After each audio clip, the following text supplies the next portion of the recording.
मांगीलाल बागड़ी राजकीय महाविद्यालय नोखा, MA उत्तरार्ध भाषा विज्ञान। ध्वनि का वर्गीकरण। डॉक्टर अन्नाराम शर्मा, सह आचार्य हिंदी। प्रिय विद्यार्थियों, ध्वनि विज्ञान भाषा विज्ञान का बहुत ही महत्वपूर्ण अंग है।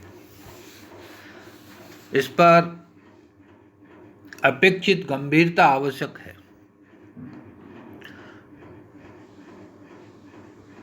ध्वनि विज्ञान में ध्वनियों का वर्गीकरण, ध्वनि परिवर्तन की दिशाएं, ध्वनि परिवर्तन के कारण, ये सब महत्वपूर्ण प्रश्न सामान्यतया परीक्षा में पूछे जाते हैं। आज हम चर्चा करते हैं ध्वनि विज्ञान की। सबसे पहले ध्वनि का अर्थ क्या है। ध्वनि शब्द का सामान्य अर्थ है किन्हीं दो अथवा अधिक पदार्थों के परस्पर टकराने से उत्पन्न होने वाली ध्वनि। साथ ही विभिन्न जीवों, पशु पक्षियों और मनुष्यों के कंठ से उत्पन्न शब्द को भी ध्वनि कहा जाता है। इस प्रकार ध्वनि शब्द का सामान्य अर्थ वह सब कुछ है जिसे हम अपने कानों द्वारा ग्रहण करते हैं या सुनते हैं। इसके अतिरिक्त साहित्य शास्त्रियों ने व्यंग्यार्थ को भी ध्वनि कहा है, लेकिन भाषा विज्ञान में ध्वनि से तात्पर्य एक विशिष्ट अर्थ में होता है। वह है भाषा ध्वनि, अर्थात वे ध्वनियाँ जिनका प्रयोग मनुष्यों द्वारा अपने भावों की अभिव्यक्ति के लिए वाणी द्वारा किया जाता है। जिस प्रकार भाषा विज्ञान में भाषा के अंतर्गत मात्र व्यक्त वाक को ही स्वीकार किया जाता है, अव्यक्त वाक जैसे पशु पक्षी और मनुष्यों की अस्पष्ट वाणी जो होती है उसे भाषा में नहीं लिया जाता, उसी प्रकार यहाँ ध्वनि के अंतर्गत मात्र व्यक्त ध्वनियाँ ही गृहीत होती है, अव्यक्त ध्वनियाँ नहीं। भाषा विज्ञान में ध्वनि का अर्थ केवल उन ध्वनियों से है जिनका प्रयोग मनुष्य बोलचाल में करता है और जिन्हें लिखित रूप में प्रकट करने के लिए विभिन्न लिपि चिन्हों का प्रयोग किया जाता है। इन लिपि चिन्हों को हम वर्ण कहते हैं और इनके समूह को वर्णमाला कहते हैं।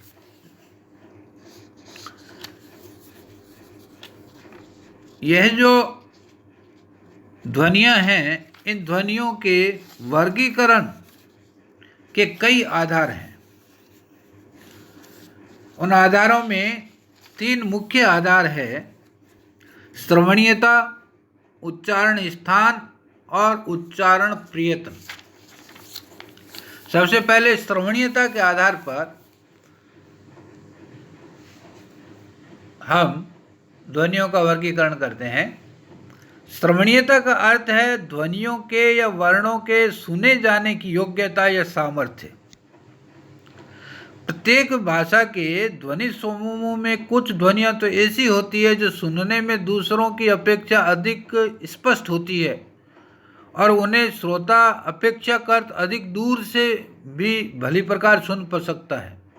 इसके विपरीत कुछ ध्वनियाँ ऐसी होती है जो अपेक्षित दृष्टि से कम मुखर होती है और श्रोता दूर से भी नहीं सुन पाता।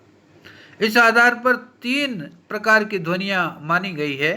पहली है स्वर ध्वनि, दूसरी व्यंजन और तीसरी अंतस्थ। स्वर वे ध्वनियाँ या वर्ण हैं जिनके उच्चारण में मुख विवर सदैव कम या अधिक खुला रहता है, इसलिए बाहर निकलती हुई श्वास वायु मुख विवर में कहीं भी अवरुद्ध हुए बिना बाहर निकल जाती है। स्वरों के उच्चारण में न तो जीवादि कोई उच्चारण अवयव मुख विवर में किसी अन्य उच्चारण अवयव का स्पर्श करता है और न ही कोई स्फोट होता है। इस प्रकार हवा बिना किसी बाधा के मुख विवर से बाहर निकल जाती है। इसे ध्वनि स्फोट भी कहते हैं। स्फोट का अर्थ फूटना या फटना है। स्वरों की कुछ विशेषताएं होती है कि सभी स्वर सहघोष होते हैं अर्थात स्वरों के उच्चारण में स्वर तंत्रियों में अपेक्षाकृत अधिक कंपन होता है, सहघोष होना। दूसरे, स्वरों के उच्चारण में मुख विवर में जीव आदि विभिन्न आकारों को धारण करके श्वास वायु की निकलने की स्थिति में अंतर कर देती है तथा ऊपर या नीचे मुख विवर में कम या अधिक खुला स्थान देखने में आता है। तीसरे, जीभ या ओठ कहीं भी स्पर्श नहीं करते। चौथे, स्वरों का उच्चारण देर तक किया जा सकता है। चौथे, स्वरों का उच्चारण स्वतंत्र रूप से होता है बिना व्यंजनों की सहायता के। इस प्रकार पहला वर्ग है स्वरों का। दूसरे हैं व्यंजन ध्वनियाँ। व्यंजन वे ध्वनियाँ हैं जिनके उच्चारण में स्वर यंत्र से बाहर निकलती हुई श्वास वायु मुख नासिका के संधि स्थल या मुख विवर में कहीं न कहीं अवरुद्ध होती है या संघर्ष करके बाहर निकलना पड़ता है। व्यंजनों के उच्चारण में जीवा, तालु आदि स्थानों का स्पर्श करते हैं और स्फोट होता है। इन व्यंजनों की विशेषता यह है कि व्यंजनों का स्वरों के बिना उच्चारण नहीं होता। दूसरे, व्यंजनों के उच्चारण में मुख विवर में श्वास वायु कहीं न कहीं अवरुद्ध होती है या संघर्ष करती है। तीसरे, व्यंजनों का उच्चारण देर तक नहीं किया जा सकता। चौथे, व्यंजन सुनने में अधिक परिस्फुट नहीं होते, इसलिए वे दूर तक नहीं सुने जा सकते। और तीसरे प्रकार के जो ध्वनियाँ हैं वे हैं अंतस्थ ध्वनियाँ। कभी कभी किसी परिस्फुट स्वर के बाद अपेक्षाकृत अधिक परिस्फुट स्वर आ जाने से पहला स्वर बहुत ही ह्रस्व उच्चरित होता है। इस प्रकार उच्चरित स्वर अंतस्थ कहलाते हैं और व्यवहार में उनका वर्गीकरण अंतस्थ वर्ग में होता है। उदाहरणार्थ, दो ध्वनियाँ हैं ये और वह, ये दोनों अंतस्थ हैं।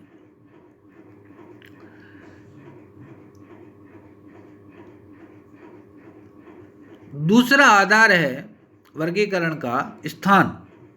उच्चारण स्थान के अनुसार ध्वनियों का वर्गीकरण जब हम करते हैं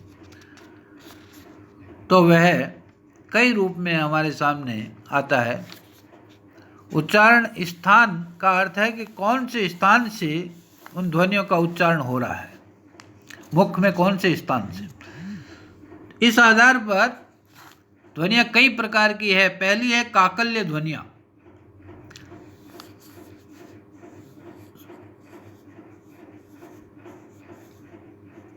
स्वर यंत्रियों के मध्य स्थित वायु मार्ग को काकल कहते हैं और वहां से उच्चरित होने वाली ध्वनि काकल्य कहलाती है।